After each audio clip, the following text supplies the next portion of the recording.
"I didn't come here to play politics," Congressman Byron Donalds said, his voice like thunder through the congressional hearing room.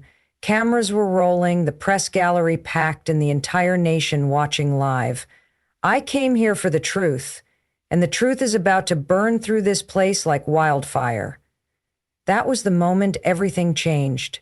Just 48 hours before, Washington, D.C. had been its usual self, layered in protocol, rhetoric, and the illusion of accountability. But what nobody saw coming was the bombshell that Byron Donalds, the firebrand representative from Florida, was about to detonate in front of the world. What began as a routine oversight hearing quickly unraveled into a national scandal that would topple reputations and restore a sense of justice many had thought lost forever. The hearing was originally scheduled to review state-level prosecutorial overreach, a topic barely making headlines. Letitiajames, New York's Attorney General, had been invited to testify.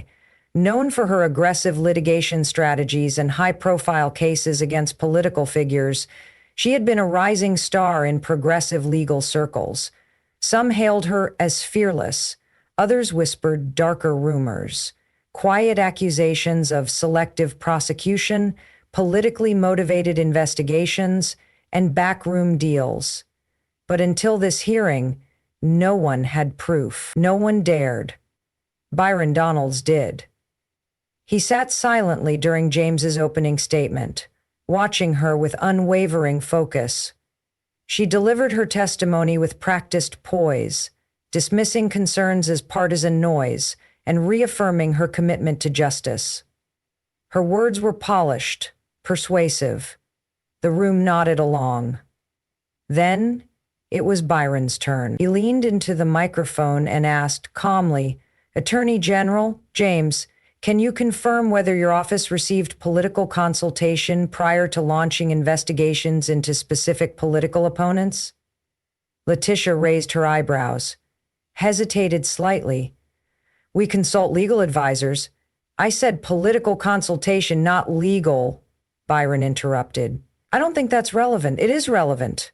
Because," Byron paused, reaching into a folder and holding up a printed email chain, "I have here correspondence between your office and senior members of a national campaign committee, coordinating timing, strategy, and even media leaks for a prosecution that was still under grand jury secrecy." The room fell deathly silent. James' face drained of color. Reporters began frantically typing, whispering, cameras zoomed in, and the atmosphere shifted from routine to historic. Over the next hour, Byron laid out his case piece by piece.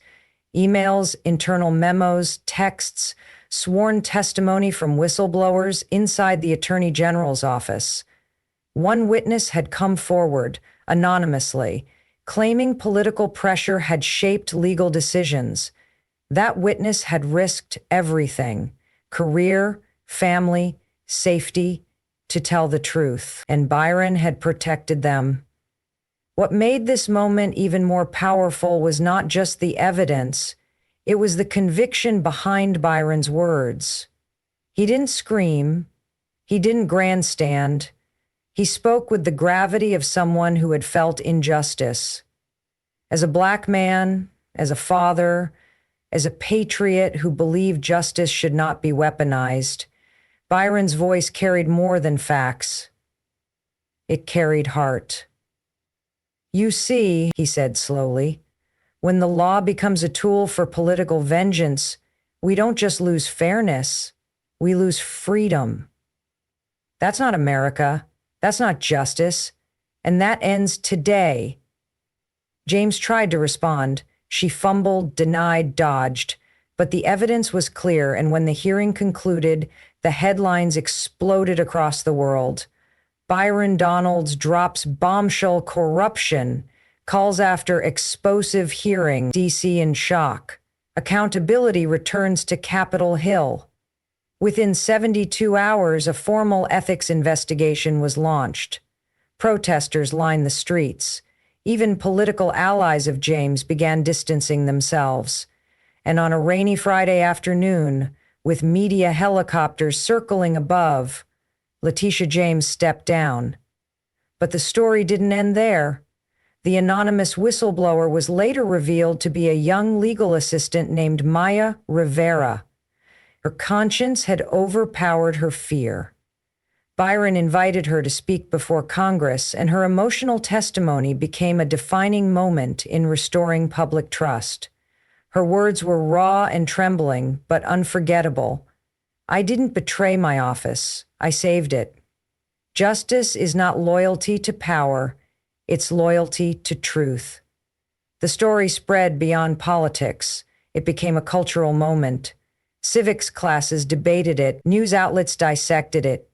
Byron Donalds was hailed as a hero not for taking down an opponent, but for standing up against the tide, against fear, and for what was right. In the weeks that followed, new legislation was proposed to insulate state prosecutions from political influence. Maya was offered a full scholarship to law school. And Byron? He walked back into Congress with his head high, knowing the cost of truth, but also its unmatched reward. As the viral video of the hearing racked up millions of views, one comment stood out, pinned to the top. "Real courage doesn't come from anger. It comes from love. For justice, for people, for truth. Thank you, Byron." And that is what the nation remembered. Not just the fall of a powerful figure, but the rise of something rarer: integrity. And in an age of noise and division, that message echoed louder than ever. Do not be afraid to speak up, because one voice, anchored in truth, can shake the foundations of power and rebuild something better.